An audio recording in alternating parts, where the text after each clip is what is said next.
6,7 millions de kilomètres carrés, 40 000 espèces de plantes, 10% de la biodiversité mondiale. L'Amazonie a attiré tous les regards lors des feux qui ont dévasté plus de 4000 km² durant l'été 2019. Près de 285 000 km² ont été rayés de la carte depuis l'an 2000, principalement au Brésil. Les départs de feu sont très souvent volontaires. Le but, créer des terres agricoles, nettoyer les zones déforestées ou développer des prospections minières. Face à ce désastre écologique, les plus grandes puissances mondiales se sont mobilisées. Les pays frontaliers, dont la France avec la Guyane, les États-Unis puis tout le G7, ou encore l'UNESCO. Car l'Amazonie est le poumon vert de la planète. Elle abrite la plus grande étendue de forêts tropicales sur Terre. Ces forêts jouent un rôle crucial dans la régulation du climat mondial, avec la purification de l'eau et l'absorption de carbone notamment.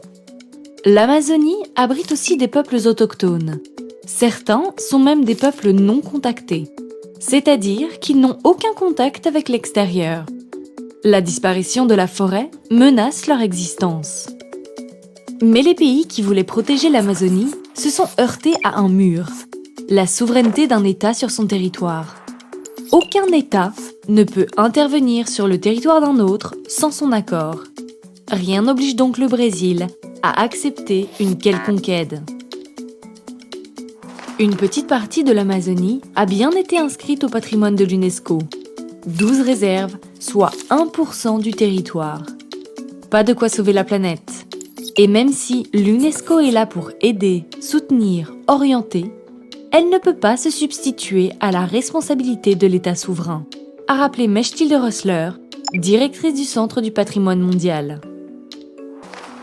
L'Amazonie mériterait peut-être un traitement différent, à l'image de l'Antarctique.